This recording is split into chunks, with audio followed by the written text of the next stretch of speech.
د لوی سپېڅلي څښتن تعالی په سپېڅلي نامه چې ډېر مهربان او رحم کوونکی دی. ملګرو، نن به در سره په یو څو موضوعګانو باندې تبصره هم لرمه، بیا را سره په سټوډیو کې ډېر درانه مېلمانه هم لرمه، هغه به هم بیا تاسې سره خبرې کوي. خو لومړی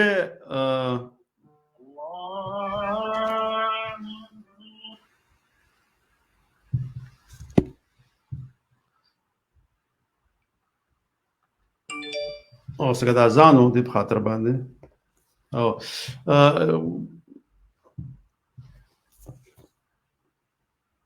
نجیبه راسا صاحب دا لکه دغه کېستو سپه کېستو که نه اسې عام دغه کېستو څنګه زه دا دغه یو کره چک کوم په خپل پخواني پیج کېستو صحیح ده پیج دی صحیح ده. ښه ملګرو، ځکه لکه دا یو څو ورځې د مخه موږ لږه شانته ستونزه درلودله، موږ د خپلې دغه پاڼې څخه په ژوندۍ بڼه نشو راتلی، لکه دا 3 ورځې، نو هغې په خاطر باندې موږ نه مو. نو بیا لکه ډېرو ملګرو زما څخه دا خواست کړی و چې تاسې د خان شهید انځور هم شاته ولګوئ. نو بیا هغه انځور ما نن هلته خپله سټوډیو کې ولګو، ورسره په دې باندې ما داسې د هغې ژوند ته لږه لنډه غوندې ویډیو هم جوړه کړې ده، هغه هم در سره شریکوم. بیا وروسته به څه سیاسي تبصرې هم لرو. په سټوډیو کې را سره مېلمانه هم دي، هغه درانه مېلمانه به بیا تاسو سره وروسته زه سټوډیو ته راپورته کړم. خو لومړی تاسې د خان شهید د ژوند په اړوند دغه لنډه ویډیو د سره وګورئ، بیا وروسته خبرې کوو. دوی سپېڅلي څښتن تعالی په سپېڅلي نامه چې ډېر مهربان او رحم کوونکی دی. د عبدالصمد خان اچکزي لنډه پیژندنه. عبدالصمد خان اچکزي د جولای پر 9 په 1900 کال په ګلستان نومي سیمه کې د نور محمد خان په کور کې زیږېدلی دی. منظم زده کړې تر 8م ټولګي پورې کړې وې. دا چې د زده کړو ډېر مینهوال و، نو نورې دودیزې زده کړې یې له دیني عالمانو څخه کړې وې، او بیا یې 10م 12م او بیا یعنې 14م ازموینې په زندان کې پاس کړې. خان شهید په دې اند او فکر و چې لومړی باید پښتانه په خپله خوارۍ او بدمرغۍ او ناپوهۍ خبر شي او پښتني احساس او شعور یې ویښ شي. نو په داسې قوم بیا څوک په زور حکومت نشي کولی، که هغه انګریز وي او که پنجابی. هغه د دې کار لپاره د میډیا په رول ډېر ښه پوهېدو، نو له همدې امله یې په جنوبي پښتونخوا کې د لومړني اخبار بنیاد کېښود او ورسره یې پریس یا مطبعه هم جوړه کړه، او وروسته یې بیا پښتو مجله هم راویستله. خان شهید غوښتل چې د ولس د ویښتیا وروسته د ولس په مرسته خپلواکي ترلاسه او بلواکۍ ته د پای ټکی کیږي. خان شهید د ژبې په بنسټ یا بنیاد په پاکستان کې د یوې واحدې صوبې غوښتونکی و چې پکې جنوبي پښتونخوا او پښتونخوا وي، او یا د بلوچستان پښتني سیمې یوه ځانګړې صوبه شي. خان شهید لومړی یو ملي سیاسي ټولنه جوړه کړه چې له یو څه سیاسي فعالیتونو څخه وروسته انګریزانو زنداني کړو. د زندان له ازادۍ وروسته یې په 1942 کال کې په سویلي پښتونخوا کې یو سیاسي مرکز او ورسره د انجمن وطن په نوم د تحریک بنسټ کېښود. خان شهید د انګریزانو او وروسته کله چې پاکستان د انګریزانو لخوا جوړ او پنجابي د پاکستان واکدار وټاکو، نو خان شهید د پنجابي واکدار په مقابل کې هم پښتون ولس د راویښولو کار ته دوام ورکړو، چې په نتیجه کې د پښتو او اردو ژبې د استقلال اخبار ضبط یا بند شو او خان شهید یې زنداني کړو. خان شهید د پښتونخوا ملي عوامي ګوند بنسټګر او مشر پاتې شوی، او د خپل عمر ډیر کلونه یې لومړی د انګریزانو او بیا وروسته د پاکستان په زندانونو کې تیر کړي وو. خان شهید 6 چاپ شوي آثار لري چې 3 یې لیکل شوي آثار دي او 4 یې ژباړي دي. خان شهید په خپل کور کې د لاسي بمي برید کې د ډسمبر په 2 1903 کال کې شهید شو. الله دې ورته جنتونه ورکړي. ملګرو، د خان شهید په اړوند تاسې زما دغه لنډه ویډیو وکتله. ډېرو ملګرو دا خواست کړی و چې دغه زما د 4 انځورونه چې وي دې سره د خان شهید انځور هم ولګوئ. نو د ملګرو په ډېرو وختونو باندې مې هغه انځور هم ولګو او سره مې ستاسو ته د خان شهید لنډه پیژندنه چې وه هغه د دغه ویډیو د لارې ترتیب کړې یا جوړه کړې وه او تاسو سره مې شریکه کړه. په سټوډیو کې را سره نن ډېر دروند میلمه دی. هغه به اول زه راپورته کوم بیا به د هغې په اړه باندې یو څو خبرې وکړم او خپله ستاسې همیشه چې ما سره ګورئ راسا صاحب هم را سره دی دواړه زه سټوډیو ته راپورته کوم اوس ها په سټوډیو کې را سره نن امیري صاحب دی د امیري صاحب خو لږ شانته په مخ باندې دا لایټ کم مخکې څه لایټ اچولی امیري صاحب تاسو پیژنئ هغه د پښتو ژبې او فرهنګ لپاره ډېر کار کوي په خپله په سیبین مالمو ښار کې اوسېږي هلته ډېر فرهنګي کارونو کې برخه اخلي ورسره کلتوري کارونه هم کوي او ورسره میوزیک هم کوي نو هغه لکه د پښتنو چې هر کاري دا پکې ګډون کوي او راسا صاحب تاسو پیژنئ د هغې په اړه باندې څه مایک بند دی د مایک به هم هغه هم واسکي امیري صاحب که تاسو اول دغه ملګرو سره سلام علیکم کوي بیا به وروسته پوښتنې د راسا صاحب هم کوي او یو څو پوښتنې به زه هم لرم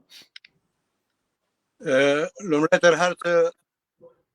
زماني صاحب له تاسو څخه مننه کوم د نجیب رسانه مننه کوم د تاسو د دې هلو ځلو نه د دې تکلیفونو نه د زحمتونو نه چې وباسئ د پښتنو دپاره د افغانانو دپاره کار کوئ د پښتنو د ویښوالي د هغوی د راپاڅېدو دپاره هلې ځلې کوئ مننه کوم زه په خپل نمایندګۍ یا د خپلو ملګرو ته چې مجلس کې ناست یو دوی په نمایندګۍ خپل ګران هېواد افغانستان کې دایمي او تل برقراره صلح غواړم او د دغه کرغړن جنګ مخ د خدای ورک کړي لکه څنګه چې ورک شو او د تاسو د سټوډیو د لارې اورېدونکو ته ټولو ته خپل تودې نړۍ مننه زه راسا صاحب مایک وازوم لومړی پوښتنه به هغه ستاسې څخه وکړي راسا صاحب ډیره مننه زماني صاحب په لومړي قدم کې درون میلمه محترم امیري صاحب ته سلامونه او نیکې هیلې او الله دې وکړي چې روغ جوړه خوشحاله اوسي نو زماني صاحب خو د امیري صاحب په ارتباط خبرې وکړلې زه وایم چې د امیري صاحب په ارتباط چې هر څومره موږ خبرې وکړو هم کمې دي نو هغه یوازینی شخصیت دی په دې اروپا کې چې ماشاءالله چې دغه هر څه په پښو درولي دي او تر اوسه پورې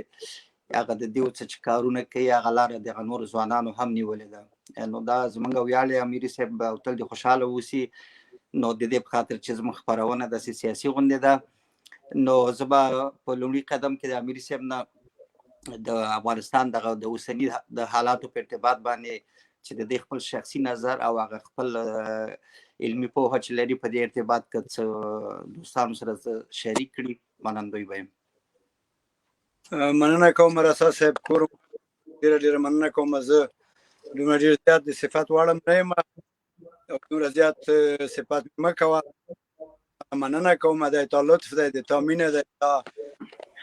انډیوالۍ دي سره قربان دي شم پیره غریب او د افغانستان یو فرد او په سویډن کې مهاجر یم راځم د سیاست مسلې د افغانستان مسلې ته چې په افغانستان کې څه کېږي نو سیاست زه فکر کوم یو کم از کم 2 کاله به کېږي سیاست کې اقدار لرم برخه لرم او په افغانستان د خلق دیموکراتیک ګوند کې مې غړیتوب سیاست کړی او د هغې ځای نه مو دا تربیه اخیستې چې هڅه وکړو حقیقت ووایو صداقت وکړو حق باندې کار وکړو او د رښتیا په طرف ولیږو که د افغانستان تغییرات او تبدیلات واضح ته نن راشو ډېر نه درته اوږدوم په زرګونو مثالونه او دلیلونه او دلایل لرم چې درته ووایم ساده مثال دا درته وایم نننۍ ورځ سپتمبر کومه ورځ نن د سپتمبر 14 دی د جولای په 14 څو کسه په افغانستان کې مړه شوي وو او نن په افغانستان کې څو کسه مړه دي اولین انساني تلفات ته یو مقایسه پس هغې به راشو دې ته چې په 14 د جولای په افغانستان کې څومره فسق او فساد شوی و نن چې 14 د سپتمبر د په افغانستان کې څومره فسق او فساد شوی دی را باشم دې ته چې په 14 جولای په افغانستان کې څومره غلا څومره رهزني څومره کوتاه‌طلبي او څومره غیر انساني او غیر اسلامي او غیر افغاني اعمال شوي دي او نن په 14 د سپتمبر څومره شوي دا یو ساده مثال یا تاسو درته ویل یو ساده او بسيط یا ډېر عام فهمه چې ولسي وګړي خلک هر څه کوي دا یو قضاوت باید وکړو او موږ باید همیشه دې ته فکر وکړو چې څه ده بد څه شی ده بدتر څه شی ده نو که موږ د ښو او بدو ترمنځ توپیر نشو کولی بناء که زه ووایم چې موږ به څه ډول حیوانات یو نه پوهېږم هېڅ موږ په دې باندې باید قضاوت داسې وکړو چې تر پرون نه نن ښه ده کومې ستونزې مشکلات نیمګړتیاوې چې نن هم شته د دې د جوړېدو دپاره موږ باید کار وکړو موږ باید لاس ورکړو موږ باید 20 کاله چې یو څوک وجنګېږي چې څنګه یو په یو هغه نه اوس نن راولې مینه او محبت او یا مثال د خبرې ته د هغه نه داسې شیان غواړي چې هغه نو د اروپا او د امریکا په سویه وي او 20 کاله تا جنګ ډزولی ده اوس هم کور ودان د طالبانو د کور ودان وي دوی د خدای پاک دوی ته د خدای اجر ورکړي دوی د صبر د دوی د حوصلې چې دوی په افغانستان کې قتل و قتال ونه کړ دوی په افغانستان کې انتقام جویي ونه کړه اول د زوم زر کنځای می طالبانو ته کړي زر همیش به ورته په خار به بل هله ولې وژني ولې خودکش کوي ولې دا کوي ولې دا کوي خو مبارزه وه د مبارزې حالات و شرایط و هلته بیم پنجاودي پاس سره بمونه پې اچول د بمونو مور یې پې اچوله ما زه یم زدو ما بل یم زدو دوی هم هلته خپل هغه مبارزه او هغه خپل هدف ته چې غوښتلي ورسېږي کار یې کوه مبارزه یې کوله همدا یې لار وه بالاخره موفق شول د نړۍ غټ پاور امپریالیزم ته یې ماتې ورکړه ناټو ته یې ماتې ورکړه د اروپا د ارتجاعي پارلمان ته یې ماتې ورکړه یا اتحاد ته یې ماتې ورکړه نو ضرورت دې خبرې ته څه شی ده چې موږ اوس هم چیغې وهو بغارې وهو چې نه والا موږ طالب نه منو ښه څه شی منې چې نه منې بېرته فساد غواړې بیرته غواړي چې په افغانستان کې بیا جنایات شروع شي بیرته بیا غواړي چې په افغانستان کې وینه توی شي بیرته بیا غواړي چې افغانستان وران کو راځي چې ډېر خبرونه سره تیر شو د مینې د محبت د اتفاق د اتحاد لاس ورکو طالب ته هم لکه ورور غوندې ووایو په ډېر انسانیت په ډېر مینه او په محبت نه په کوتک خو 20 کاله وډبول د خدای په لیاس په حقیقت کې د 53 کاله جنگ دی په افغانستان کې تنها د طالب په نوم 20 کاله موږ جنگ کړو اخوانه طالب او د خونه ټوله نړۍ موږ نشو کولای چې طالب تسلیم یا طالب خپل عقیده موږ عقیده ته راوګرځو دی هغه خپل عقیده خپل فکر ده بنان لازم ده چې لږ هغه راخشي لږ موږ ورخشو لږ د جهاني ټولنه راخشي کله جهاني ټولنه په دې فکر روانه وي چې په افغانستان کې باید حتما د اروپایي یا د امریکایي موډل دولت جوړ کو غلطه ده که دوی بیا غواړي چې په افغانستان کې اوس لکه اروپا کې په ټوله اروپا کې موږ نمونه د مثال لرو د افغانستان په ټوله اروپا کې چې موږ اوس په اروپا کې افغاني دولت جوړ کو ناممکنه ده او دا هم ناممکنه ده چې موږ غواړو په افغانستان کې اروپایي سویډن جوړ کړو یا ډنمارک جوړ کړو دا ناممکنه خبرې دي دا د ناپوهۍ خبرې دي دا خو تاسو ولیده د امریکا پالیسي مو ولیده د اروپا مو ولیده ټوله ناکامه شوه ټول بالکل نه امیر صاحب تاسو خبرو کې زه بخښنه غواړم مداخله کوم خو ماته یو سوال پیدا کیږي چې هغه اوس په دې اوسنۍ رسنیو کې ټول داسې ریپورټونه دي چې افغانستان یو اقتصادي بحران سره مخامخ دی او زه د پیغام چې د پردې تر شا څه ژمنې شوي دي او کني دي شوي چې هغه نړیوال وایي چې دا باید ژمنې پوره کړي طالبان نو دغسې یو حالت سره افغانستان اوس مخ دی چې هم نړیوال هم په رسمیت نه پیژني حتی ګاونډیان هم په رسمیت نه پیژني او د اوسه پورې خپل هغه د حکومت دغه تحلیف دغه هم نه دی کړی که نه نو ستاسې په دې هکله څه نظر دی چې څه پیشبیني لرئ دغه اقتصادي بحران به څنګه شي په افغانستان کې په افغانستان کې هیڅ اقتصادي بحران نشته ګورئ ما مخکې یو مثال درته د انسانانو د وژلو ویلې اوس به درته دا مثال ووایم چې جولای په میاشت کې په 14 جولای څومره پیسې او سرمایې ته یوازې د جنګ لپاره ضرورت و چې مصرف یې کړی وای او په 14 د سپتامبر څومره پیسو ته ضرورت ده چې طالبان مصرف وکړي په جنګ باندې ته خپل ځان سره قضاوت وکړه اول خو طالبان هیڅ نوع جنګي مصارف نه لري دویمه د نړیوال ولې طالبان په رسمیت نه پیژني دا ځکه پیژني چې دوی هڅه کوي طالبانو په دولت کې لکه څنګه چې د تیر 20 کلن حکومت یا دولت کې د برلین د فیصلې نه وروسته فسق او فساد داخل کړو دوی غواړي چې د طالبانو په لیکو کې د طالبانو په دولت کې د طالبانو په نظام کې د طالبانو په حکومت کې بیا هغه زړې مورې هغه زړه غله زړه رشوت خواره همغه زاړه قصابان، همغه زاړه چې تاسو هر ورځ وینئ په فلمونو کې یا دوه یا درې ښي، هغه شیان بیرته ورداخل کړي او غواړي چې دغه نظام داسې نظام کې لکه د کرزي او د اشرف غني. بیا به له خیره 50% ګلبرجان غواړي، 50% بیا بل غواړي، بیا به خاندي، بیا به کیری رواني د امریکا نه، بیا به کله د یو مټ جګي، کله به د بل مټ جګي. دوی غواړي د طالبانو دغه اتحاد، دغه حکومت، دغه عدالت چې دوی مخ ته نیولای غواړي دا ګډ وډ کړي. دا ډیره غلطه مفکوره ده، دا ډیره غلط فکر ده چې اروپا او امریکا غواړي خپل نظریات یا خپل فکر په زور په یو هیواد باندې ومني او دوی په دې پوهیږي چې په شلو کلو کې دوی ونشي کولای په زور ومني. دا ډیره غلطه مفکوره ده. د دوی لپاره دا لازمه ده چې دوی د طالبانو سره مرسته وکړي، طالبانو ته لاس ورکړي، خلکو ته لاس ورکړي. دا طالب ته نه ورکړي، دا خو ملت ته خلک د لوګي نمرې. طالب خو نمرې د لوګي نه، طالب ته خو ډوډۍ ډېر نه رسیږي لکه تیر نظام کې چې و. اوس په تیر نظام کې لوګه ډیره وکړه کمه وه. ته خپل فکر وکړه، یو ځوان به د ډوډۍ لپاره ته ملي اردو کې به ځان شامل او خپل ځان به قرباني کوو، مړ کېده به. نن که کارم نه لوګه می بچای خو مې نمرې کنه، خو وګی به ما نه خورم پلاو چالاو، وشه ډوډۍ خورم، جواره خورم، سابه خورم، شفتله خورم. افغانستان دومره وګی نه ده لکه په هند کې چې میلیونها خلک د لوګي نه ونو لاندې پراته دي یا په افریقا کې. په افغانستان کې هیڅ افغان وګی نشته او نه پاتې کېږي، ځکه موږ مسلمانان یو، موږ د همسایه حق پیژنو، موږ همسایه پیژنو، موږ ورور پیژنو، عزیز پیژنو، افغانیت پیژنو، دود لرو، دستور لرو. موږ داسې خلک نه لکه اروپایان چې یو قسم یا امریکایان چې یو سړی په کوڅه کې پروت وي لوګي نه بغاري وهي ډوډۍ نه ورته رسیږي او بل عیش و نوش کوي. موږ خو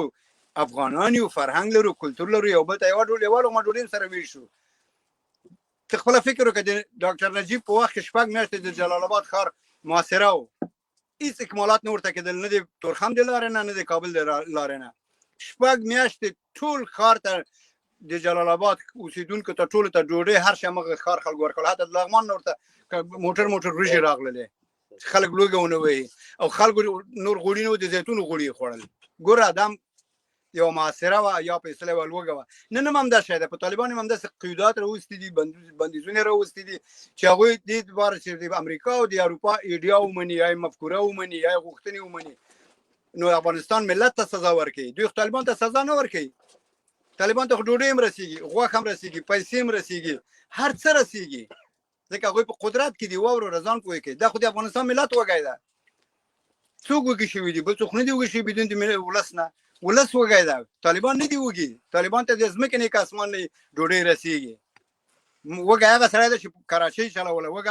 هغه سړی ده چې سربازو په اردو کې کار کوي، وږی هغه سړی ده چې 15,000 روپۍ معاش یې درلوده، مامور د دولت و معلم و متعلم یا چپړاسي و. هغه خلک وږي دي. اروپا د هغوی سره، امریکا د هغوی سره ظلم کوي، طالبان سره نه کوي. طالبان ښایسته ډوډۍ خوري، خېټه یې مړه ده لکه تیر نظام کې. په تیر نظام کې دوی $1 میلیارډ ډالر نه درکوم. ولې؟ دا پلانې خبر دې ما نه ده منلې. خدای زه درته وایم که موږ افغانان د وږي مړه شي باید شکر وباسي چې د استعمار نه خلاص شول. افغانان د الله تعالی ته 2 رکعاته شکریا لمونځ وکړي، نفل دې ورته وکړي چې الله شکر. نړیوال استعمار، نړیوال ناتو قوت، د ځمکې او اسمان ټول قوتونه دوی سره وو. او هغه طالب چې په رنجر موټرسایکل سپور د عبدالرشید دوستم خبره وی امریکا خانه برن چی میگن که ما را از موټرسایکل فرار داده او چپلکی په پخو. افغانستان د پاره د تاریخ و نوې پاڼه و، د تاریخ رحم و، د الله رحم و، د استعمار نه خلاص کړو. داسې استعمار چې هغه نړیوال استعمار او په افغانستان کې و نوې صفحه د نړۍ لپاره خلاص شو. هیڅ لوګه مګه تاثیر نه لري. زه اطمینان درکوم د افغانان دي د تیګم نس پورې تړي خود خپل حیثیت، د خپل ملي ناموس، د خپل وطن د یووالي لپاره، د اتفاق اتحاد لپاره خپل کار کوي، خپل مبارزه کوي. ته به هیڅ کلم دا ونه ګورې چې افغانستان کې پلاني ځای کې ادیره او 1000 نفر مړه دي، 1000 نفر مړه دي او هر ورځ به 1000 نفر په افغانستان کې په جنگ مړه کېدل. ښځه، ماشوم، سرباز، طالب، دولت طرفدار، دولت مخالف، کلیوال، بمباري، دا هغه خودکش نو څالو ماتم نو. نن می قسم په خدای په کابل کې نن خبرې کړې د خپل خور سره مې راته ویل چې آرامي د امن امنیت د افغانستان کې ضرور ده. خوشاله چې د حد نه زیات خوشاله وي. ولې د پروپاګاندا جوړو، ولې د منډي وو د یو تعداد خلک چې راځي امریکا ته یا مثلا راوځي دي نه، دا اقتصادي مسله نه ده، فرهنګي مسله ده. ځکه خوشحال کاله په افغانستان کې د طالب په ضد باندې تبلیغ وشو، 20 کاله جنگ وشو، 20 کاله طالب ځان مړ کړ، 20 کاله طالب بم ځان پورې وتړ، 20 کاله طالب د اخري ورځ کې 14 یا 14 امریکایان مړ نه کړل، ځان پورې بم تړل، هغه یو انسان ځان ووژه. ولې موږ دومره د خلک تنکړي دي، هم دومره په تنکړي دي، که القاعده ده، که داعش ده، کابل ده، کابل ده، هغه ټول انسانان دي. دا موږ د اروپا او امریکا جوړ کړي دي، او د امریکا اروپا د تهدید او فشار لاندې راوستي چې هغوی ځانونه پورې بمونه تړي. ولې په اروپا کې څوک ځان پورې بم نه تړي؟ ولې په امریکا کې نه تړي؟ خو دا ټول د مجبوریت نه مجبور کړي دي. هغوی باید په خپله تاسو وګورئ، د افغانستان اقتصاد ډېر ښکلی اقتصاد دی. افغانستان ځمکه لري، زراعت لري، غوا لري، میږه لري، هر څه لري، خو فقط شی نه لري، امنیت نه لري، امن نه لري. زه د ځینې خلک وایي په افغانستان کې پخوا چېرې داسې کارګري ټولنه وه، یا داسې فابریکې وې، یا داسې صنعت و چې کارګران ته پکې کار یې کوو. په افغانستان کې خو فقط اردو او سراندوی و، پولیسو دغه و چې معاش یې ورکوو، او ادارې وې، دفتري ادارې وې، نور خو څه شی نه و. صنعت خو ټول له منځه تللی و په دې جنګ کې. جنګلک فابریکه تللې وه، ګلبهار فابریکې تللې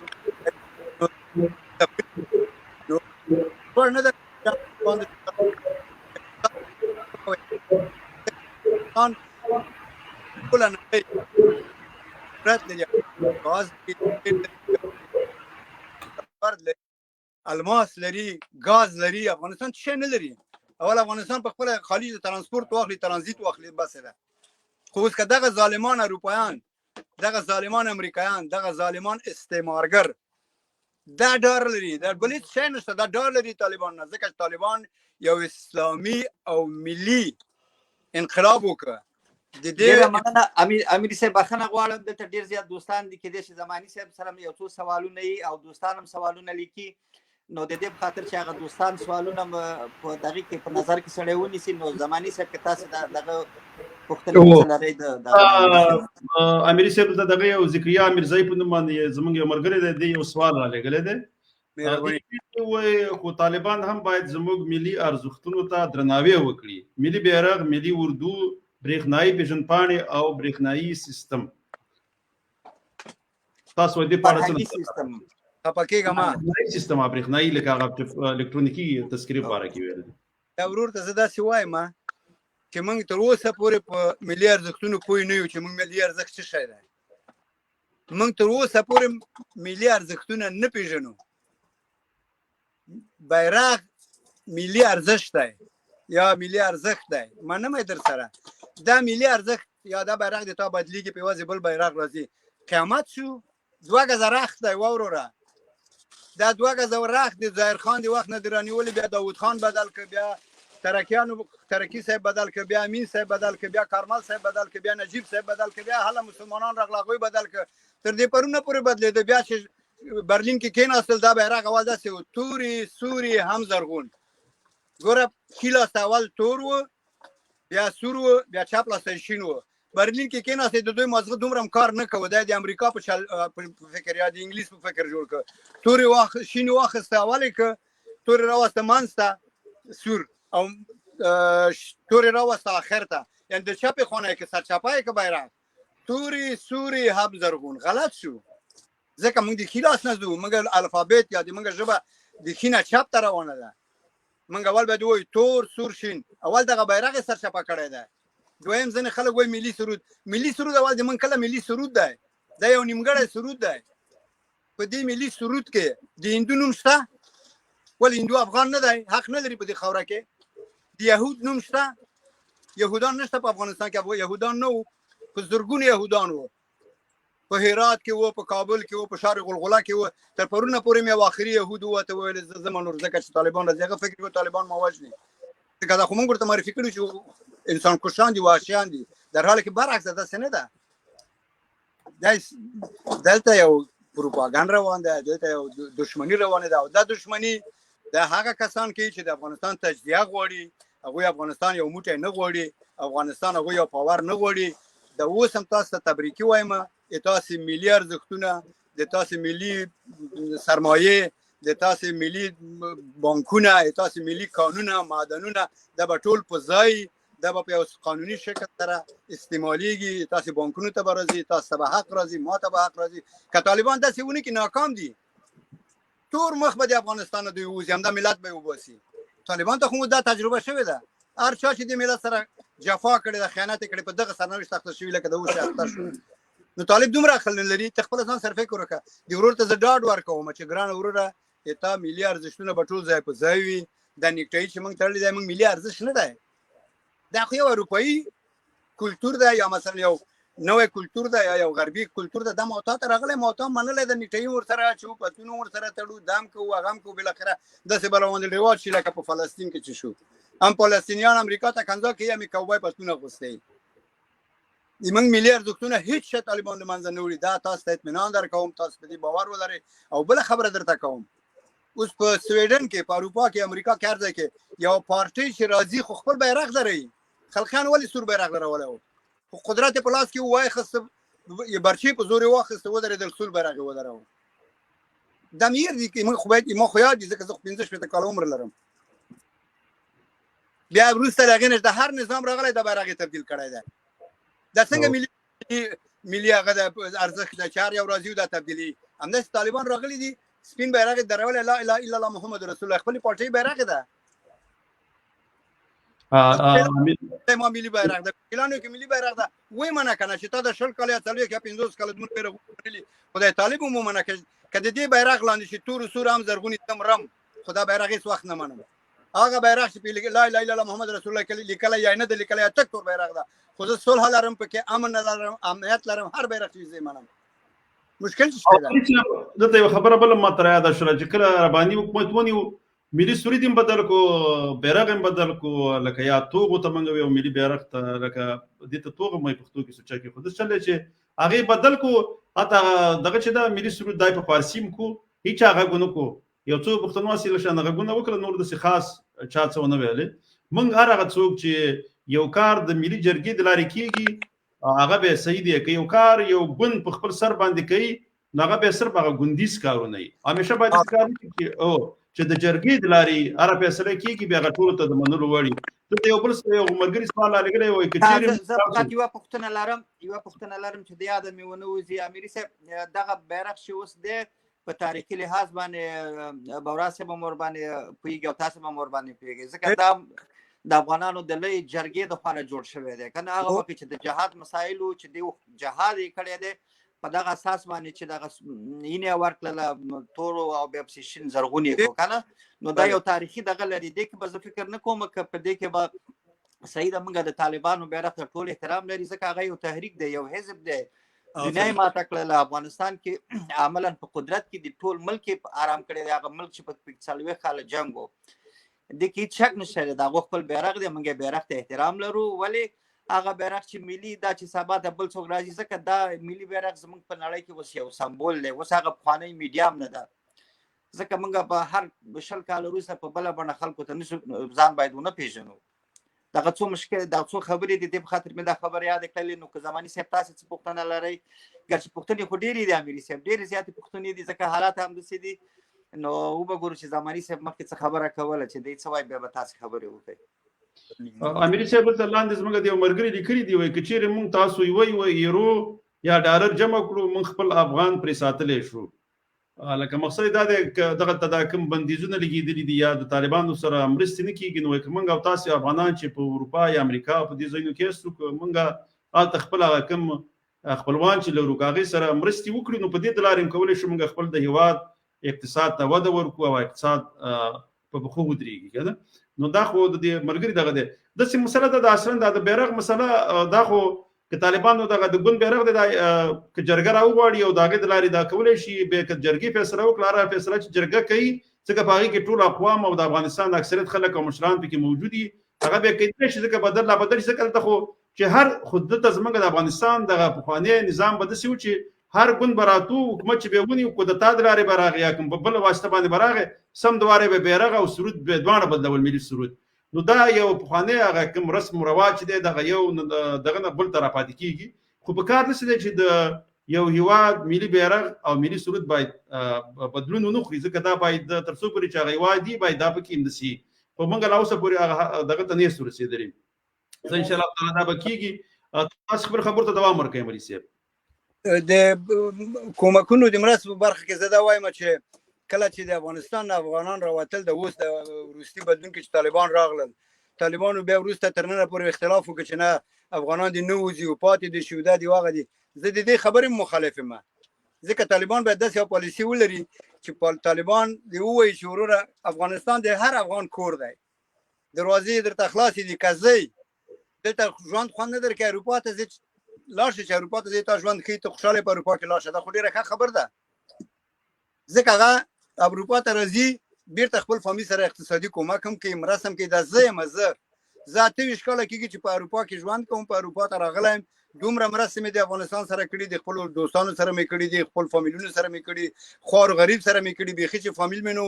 یو سلام مې ورسره درلود هغوی سره مې کړي، حتی څوک مې نه پېژانده هغوی سره مې مرستې کړي. اوس راځم دې ته چې دغه پالیسي چې طالبان نن روانه کړي یا نن روان دي، دا خو د طالبانو دایمي پالیسي نه ده، دا هر شی موقتي دي. اوس یو هر شی په منډه کې دي، هر څوک اوس رئیس جمهور دی، هر څوک یو بیا هم د طالبانو نظم ډېر ښه دی. وروره یو شپېلې وکړي ټول په مغه یوه شپېلې ولاړ دي، دومره نظم لري. د منګه په تاریخ کې دومره یو منظم او دومره یو متحد ګروپ یا ډله یا حزب نه و، لکه اول چې په 1450 کال کې خلقیان وو او اوس طالبان دي. هغوی همداسې منظم نظم درلوده، امر به یې وکړه رشوت چا واخیسته په خرې سپور که مخې تور که، امین دعا د خیر بل چې افغانستان کې رشوت نه شو اخیستی. د دویم د امر د هر چا غلط کار وکړه، عاجله که مغه یو طالب هم حق لري چې چرګې په غاړه کې واچوي، دا چرګه پټه کړې ده، دا د چرګې غل دی، بیا نو بل غل باید حرکت ونه کړي. زه دا وایم چې موږ دپاره هم لازمه ده ما په اولو خبرو کې مو ویلې چې یو څه تحمل ولرو. په یوه ورځ ټول کارونه نه سره جوړېږي. دا تاسې پخوانۍ خبره ډېره معقوله ده، دا تغییرات تبدیلات باید د لویې جرګې له لارې نه راشي، په یو قانوني شکل سره راشي، یو قانوني دولت جوړ شي. تر اوسه پورې دولت نشته. ته وګوره پاکستان، تاجکستان، ازبکستان، ایران چې د موږ همسایه هېوادونه دي، هغوی په رسمیت نه پېژني، ځکه چې هغوی وایي چې وروره د موږ مړۍ پکې کومه ده، دا همه شمول نه دی. ځکه باید همه شمول شي چې د هغوی ایجنټان پکې داخل شي، د هغوی هغه پخواني غله پکې داخل شي، هغه پخواني کسبران او پخواني مفسدین باید پکې راشي. تاسې وګورئ څه حال دی په دې جهان کې، ټوله دنیا هم دې ته منتظره ده. راځم دې ته چې نن د طالب نه نظام شته، نه قانون شته، نه اصول شته، نه برنامه شته، نه هدف شته، نه څه اعلان کړي دي. خالي یو شی روان ده، دوی کوي په دې باندې به کار وکړي، دولت به جوړ کړي، قانون به جوړ کړي، علما به راټول شي، سیاستمداران به راټول شي. شته په افغانستان کې ډېرې ښې کپړې موږ لرو، ضرورت نشته. د موږ اساسي قانون هم د موږ د افغاني اساسي قانون نه دی، امریکایي اساسي قانون ده، اروپایي قانون ده. ما مخکې ته ملي سرود د موږ نیمګړی دی، همداسې موږ ټول کارونه په تشکیل کولو کې نیمګړي سر ته رسېدلي. که نیمګړي نه وای ولې ناکامېدل؟ وروره ته فکر وکړه یو شی چې معقول وي او رښتیا هم د خلکو په خوښه، دا نظام د خلکو په خوښه وته خدای دغه چې اوس ړنګ شو د 20 کلن نظام. امیر صاحب یو ډېر ښه یو دغه چارهلیږلی دی، دا څرګندونه کړې ده، وایي چې لویې جرګې خو مسعود خونکار هم ملي قهرمان کړی. او ځینې وخت کې وایي داسې هم کېږي ځکه چې شاته پسې هغه ملي جرګې لویه جرګې کې هم ځینې وخت کې شاته چې بل څوک کار کوي نو بیا هغې باندې ځینې وخت کې فیصلې شي چې خرابې شي، که نه لکه دا یو کار هم دی، دا خبره هم حقیقت لري، ځکه په هغې کې هم ډېرې وړاندې فیصلې ځینې وخت ځینې شوې وي، که نه دا خبره خو دا ځکه چې د خارجي مداخلو په زور باندې کېده. زموږ رئیس جمهور خالد تش په نامه سمبول و، زموږ دولت تش په نامه سمبول و. تا یو وزیر تبدیلولی شو، د یو وزیر شاته به 14 مملکتونه 14 سفارتونه ولاړو. ته فکر وکړه ځان سره. د اوس خلک وایي فلانی ملا مقرر دی، فلانی ملازمه. پخوا چېرته چې هغه انجینران و یا مثلا ډیپلوماتان و یا مسلکي خلک و، د هغوی نتیجه څه شوه؟ هغه چا مقرر کړه او څه یې وکړل؟ نتیجه یې ورکړه، نه صفر شو نتیجه. نو پرېږده چې د ملا یو 20 کاله یا 15 کاله یا 10 کاله یا تر هغې ته شرایط آماده شي، انتخابات وکړي، تا ته صندوق کېږدي، تا ته صلح راشي، تا ته ارامي راشي. زموږ دپاره نن اولین شی سوله ده. هر څوک چې په افغانستان کې نن توپک اخلي، یا قیام کوي، یا ملي قیام کوم، یا د غلا قیام کوم، یا دا قیام کوم، ټول ناروا ده، حرام ده، غلط ده، د افغانستان تباهي ده. نن ته ورې پرېږده چې حکومت جوړ شي، صلح راشي، خلک واک ترلاسه کړي، پس هغې بیا موږ کولی شو طالب سره خبرې وکړو، پس هغې بیا موږ کولی شو طالب ته دلایل ووایو، بیا کولی شو وسله واخلو، وجنګېږو که ضرورت شو، که دومره بې منطقه شو طالب. او که بې منطقه نه و، زه هیله مند یم چې لږ حوصله وکړو، دا به ډېره ښه وي. او جهانیان هم دا د اروپا نه مې د هیله ده د امریکا نه خو که رسیږي ورته په خبره پوهېږي ډېره مداخله دې نه کوي د افغانستان په هره خبره کې په جزئي خبره کې په غټه خبره کې په وړه خبره کې او د طالبان نه مې د هیله ده چې هغه نیمګړتیاوې چې د دوی په وجود کې دي که د ښځو په برخه کې دي که د تعلیم په برخه کې دي دې ته هم زیاته توجه وکړي د وړوکو خلکو ته مثلا قومونو ته ملیتونو ته ټول په نظر کې ونیسي ځکه چې افغانستان داسې ده لکه د قالین ګل ټول باید پکې موجود اوسي چې پوز هم باید پکې وي جګپوز هم پکې وي باید هزاره هم پکې تاجک هم پکې هندو هم پکې سیک هم پکې هر څوک پکې وي ما یو ورځ بل هم وبخښئ ولې مالي افغانستان نه یا 100 یا 200 یا 300 یهودان تښتېدلي امریکا ته ټول دې بیرته راشي افغانستان ته اسلام کې د هیڅ چا په دین قیودات نشته هر سړی کوي چې خپل دین خپله هغه ولري کلیسا ولري خپل عبادتګاه ولري او موږ سره یو ځای ژوند وکړي افغانستان باید لکه څنګه چې نن د 2 ملیتونو کور دی همداسې د 2 ملیت مذهبونو کور اوسېږي هېڅ ضرر نه لري هندوان دې راشي بودایان دې راشي خپل حق ده خپله خاوره ده ولې وګوره ساده مثال یې درته وایم کارتي پروان نه د هندوان او د جلال آباد نه هندوان سکان چا پسې واخیسته دا خو ګورم دغه بدبختو خلکو دغه غلو واخیستل کورونه یې نه لاندې کړل مالونه یې نه لاندې کړل ضربې ورکړل مړه یې کړل په خپلو کورونو کې مړه کړل نو ډېره بیا ډېر ظلم روانو په افغانستان کې ډېر دغه ظاهري خلک فکر کوي چې په افغانستان کې دا اوس ښځو ته ازادي وه پلاني ته ازادي وه پلاني ته ازادي وه دا ټول غلطه ازادي وه دا ټول داسې ازادي وه چې کافران د افغانستان تباهي وه په دې ازادي راځي چې امیري صاحب ډیره زیاته مننه امیري صاحب یو پوښتنه بله لرم چې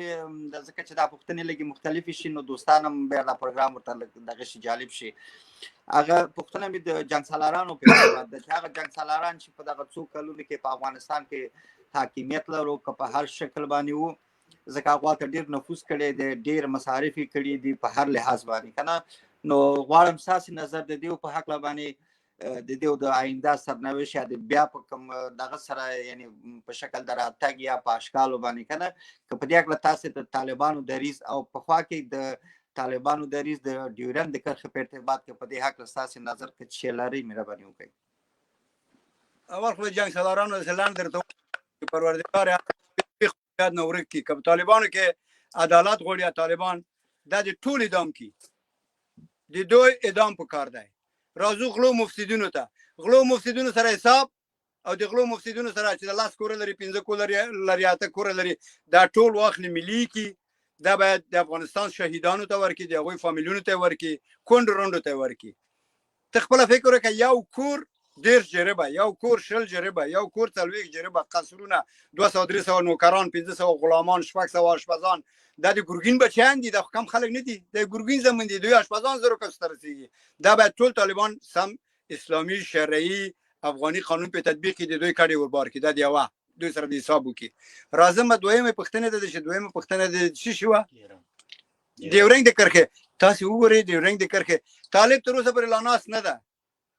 مونږ ورته ویل درشه موږ د ډیورنګ آزاد کا او شل کاله امریکا او 15 کاله روس تقریبا د شي 10 کاله په افغانستان کې موجود دي د افغانستان د خاورې په اړه څه فکر کړی دی دوی د ډیورنګ کرخه په اړه څه فکر کړی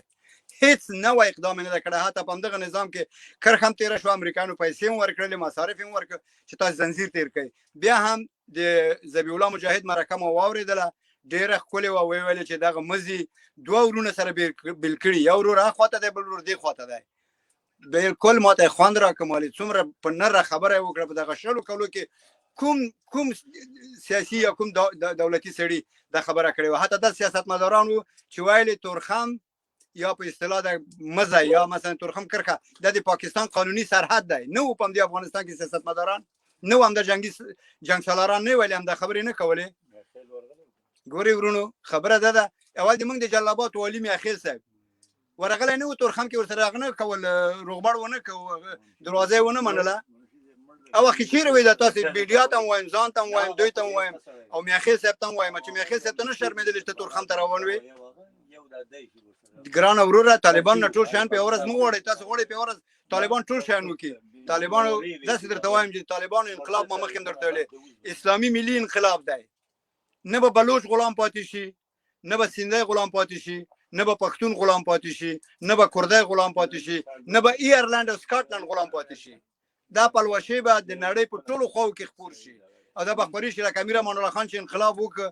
او ازادي اعلان کړ د انګلیس په مقابل کې انګلیس په شکست شروع وکړه څو پورې چې بیرته راغی لندن کې یا په انګلند کې آرامه شو ستور برتانیا یا په اصطلاح هغه برتانیا چې مر خطا او ټیټېده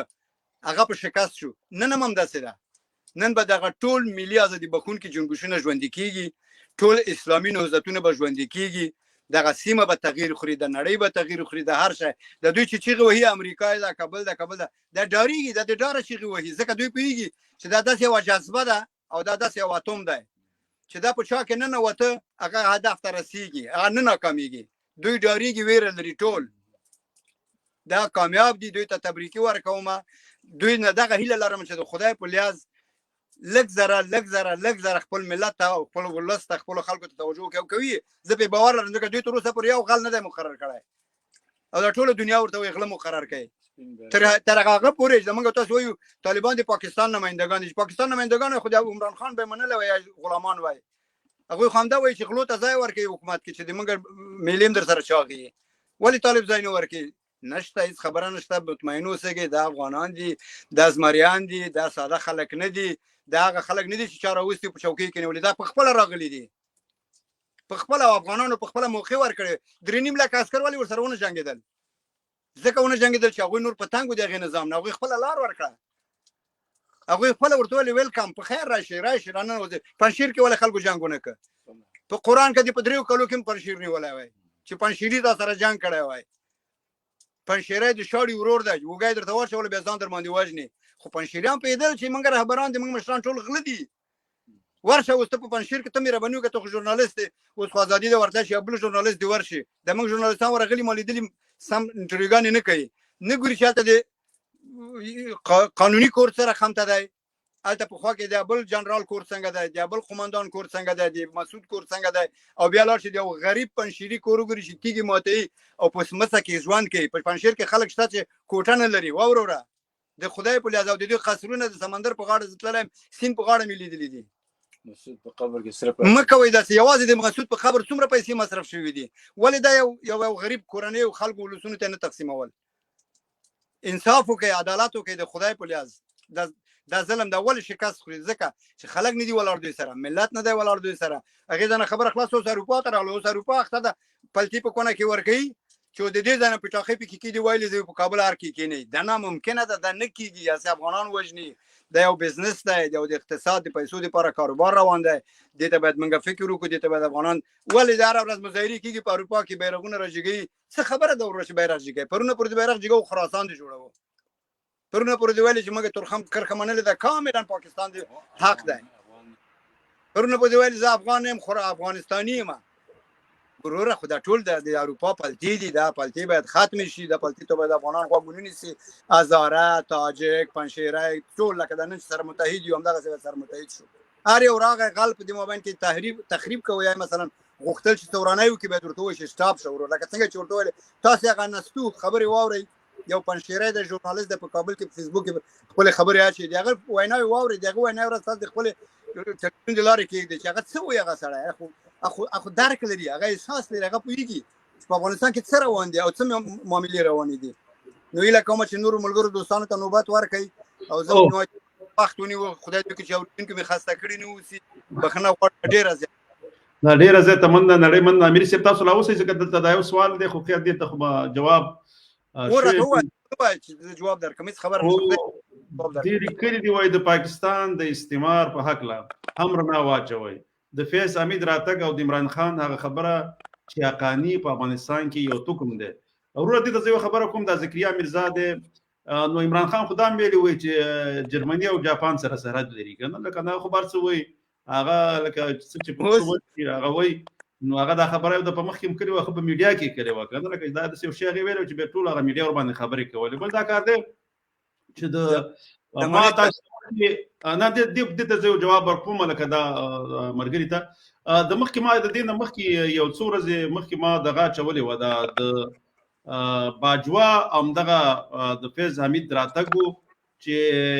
عبد الله ور سره لاس پلاس روانو خنداګانی ور سره کولې نو دا د گاونډي هیواد دلته بدازي راځي خو موږ د باردا په کار دي چې څنګه کولې شو چې د پښتونخوا سیمه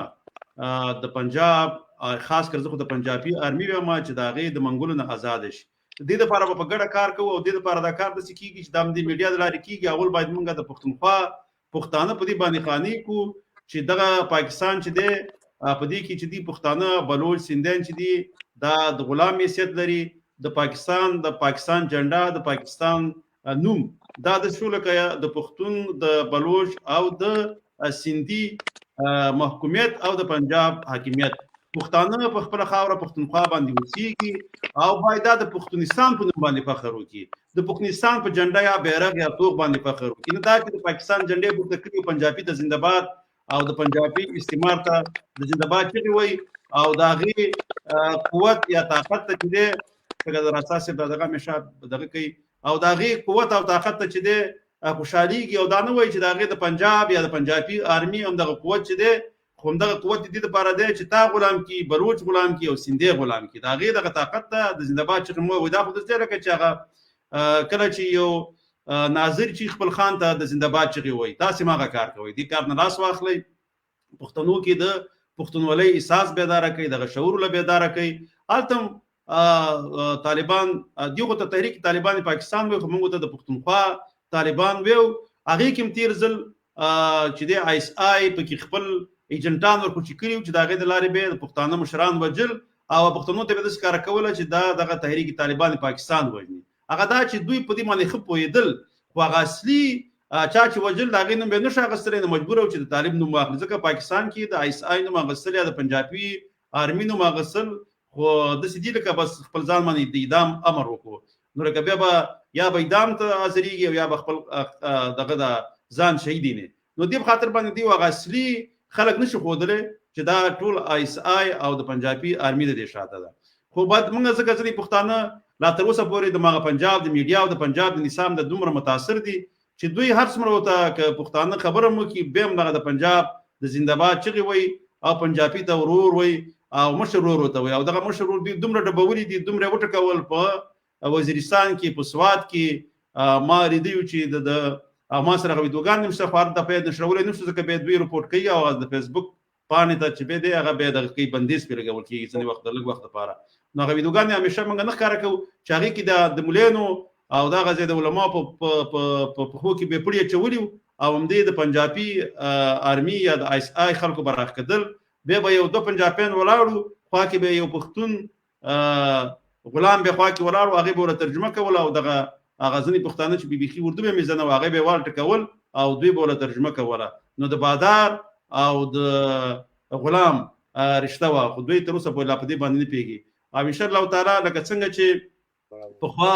د افغانستان کې چې هر حکومت راشي د خپلو پښتونخوا د ورونو نه طرفداري کوي انشاءالله تعالی په راتلونکي کې به هم طالبان د خپلو پښتنو سره کلک څنګ په څنګ ولاړي او د هغې څخه به ملاتړ کوي. خو لاندې کوزو پښتنو ته یو کار په کار دی چې یو موږ باید په دغه مختلفو نومونو باندې وینیشلی شو ځکه دا د پنجاب دغه میډیا چې ده او د دوی نصاب او د ورسره د پنجاب آرمي دوی په پښتنو کې لکه په دریو نومونو پښتانه ویشلي دي سیکولر ورسره په څنګ کې دغه د نشنلیست او ورسره به طالبان یا فنډامنټلیست دا مختلف نمونه ورته ورکړي دي او پښتانه په خپل منځ کې اچولي دي. د دې شي نه باید پښتانه نور راوځي پښتون یو پښتون دی که هغه که طالبي که نشنلیستي که دا ټول پښتانه دي او ټول په دین خپل کلتور باندې ټینګ ولاړ دي. باید موږ دغه پردو دغه پروپاګاندا باندې لاړ نشو او خپل د یووالي لپاره کار وکړو او همدې په خاطر باندې چې موږ کله د سټوډیو ته راځو موږ همیشه دا کوشش چې د پښتنو د یووالي د لپاره کار وکړو د هغوی د شعور د رابیدارولو لپاره کار وکړو په هغوی کې د پښتونولۍ احساس رابیداره شي. دلته به انشاءالله تعالی په راتلونکي کې موږ دغه لکه څنګه چې نن ما په خان شهید باندې ورکوټې د هغې د پېژندګلو باندې مې رپورټ راپور په سر کې نشر کړو انشاءالله تعالی همداسې به بیا دغه نور کوم د پښتنو مشران چې دي او د پښتو ژبې دپاره د پښتون قوم دپاره هلې ځلې کړي دي د هغې دپاره به همداسې د هغې لنډې پېژندګلو به د خپل دغه سټوډیو د لارې نشر کوو. نو زه نور څه ویل نه غواړم امیري صاحب که تاسو لږ شان څه ویل غواړئ هغه وکړئ نو بیا دغه د پروګرام وخت هم بیا ختمېږي انشاءالله تعالی د مېلمنو نه به خدای په اماني اخلو او دغه به ورسره کوو. که تاسو اخري څه ویل غواړئ هغه ووایئ که نه. خبرې ډېرې دي او ویناوې هم ډېرې دي ستونزې مشکلات هم ډېرې دي وضع باندې تاسو هم بهتر پوهېږئ تر ما هم فقط د عمران خان په هکله دا وایم چې عمران خان کوم تاریخ پوه دی، عمران خان کوم عالم دی، عمران خان عاجز یو کلاړي دی او پاکستان پوځ راوسته کېنه. تاسو خپل فکر کې په اول ورځ د تعهد کې د په کلمه پوهیږي، د خپل کلمه ویلی شي، د تعهد ویلی شي. عمران خان د دې باس وړ نه ده چې زه په خبرې وکم. دا ما سوینه ډیر وړوکی دی، ابا کرکټ کړی کلاړي به خو په پوهه کې، په معلوماتو کې، په تاریخي شیانو کې عمران خان ما داسې ده لکه وړکی بچی. زه څنګه د بچي پسې ووایم؟ هغه بچی مې پرېږده چې غږېږي، هر څه چې وایي وایي دی، هغه معاف دی، هغه هر څه وایي، هغه په یو حال نه دی. اول هغه د خپل تاریخ نه پوهېږي څوک یم، کله پښتون شي، کله وزیر شي، کله پنجابی شي، کله عیساخیل شي، کله موټاخیل شي. که ده د خپل وپوښتم وویل زه یې نه ګڼم. بالکل زه ولې تبصره وکړم نه یې کومه. راځم دې ته چې ما اخري وروستي عرض همدا ده، وروستی عرض مې همدا ده چې دغه ورونه مې، دغه عزیزان مې چې په اروپا کې دي، په امریکا کې دي،